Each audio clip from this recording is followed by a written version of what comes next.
I've got my 2 coats of polybrush on. I just got them cleaned up and washed down with acrylicline.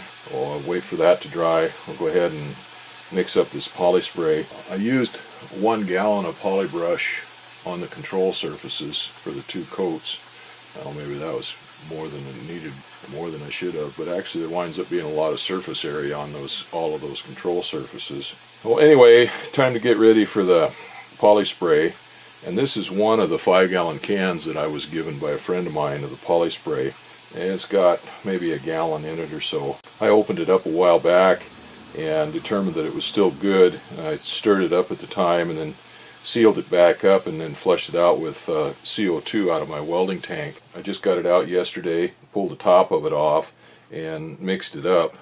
And obviously it won't fit on my paint shaker, so I had to use a different means of mixing it up. I've got this paint stirrer here, got it on a 1/2-inch drive air operated drill motor.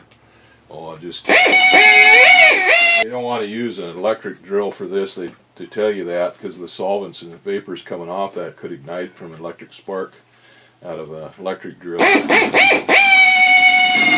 Well, the only other way to do that is by hand, or like they say in the book, take it and put the lid on it and roll it down the highway for a couple miles. That's pretty well mixed up. So this stuff mixes pretty much the same way as the polybrush does, except you mix it 4-to-1 instead of 3-to-1. Well, I'll mix up a bucket of this stuff and take it over there to the hanger and squirt some on.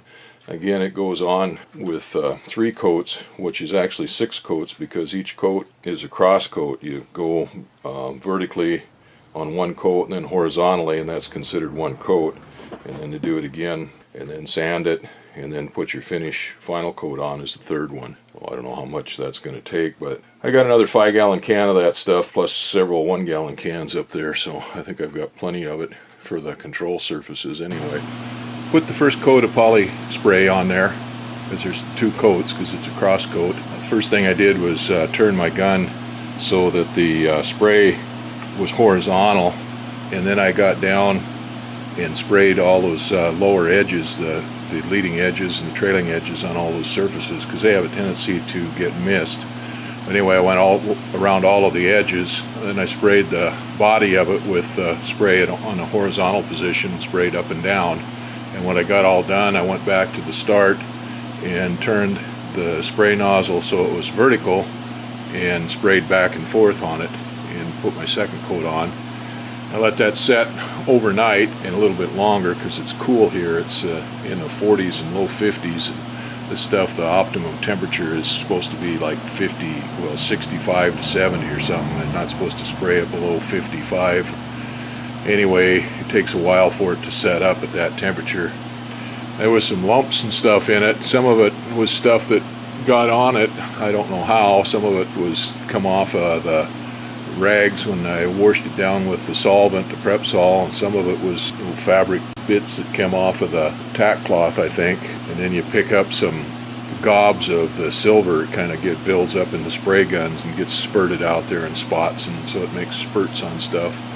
Well, you're not supposed to do anything with the first coat. You're supposed to spray it down with your first coat and then do a second coat and then sand it down.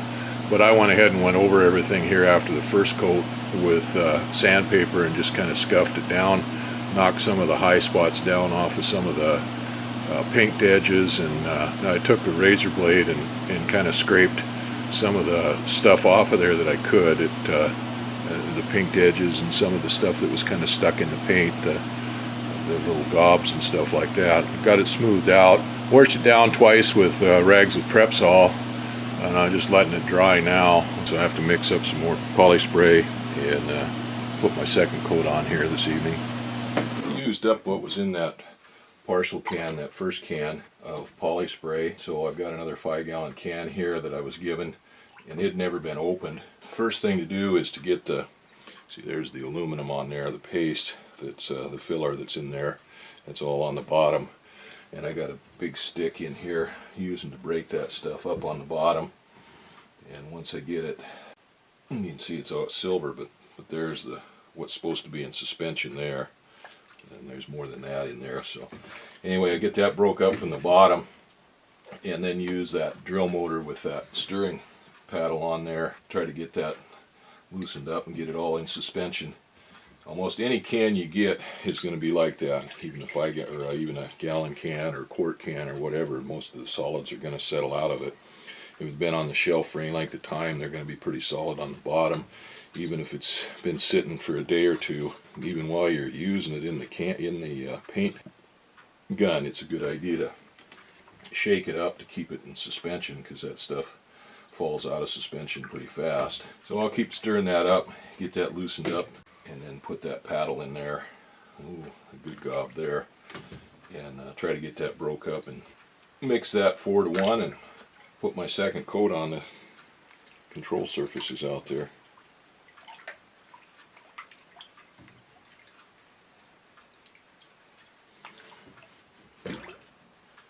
Unfortunately, that won't fit in my paint shaker.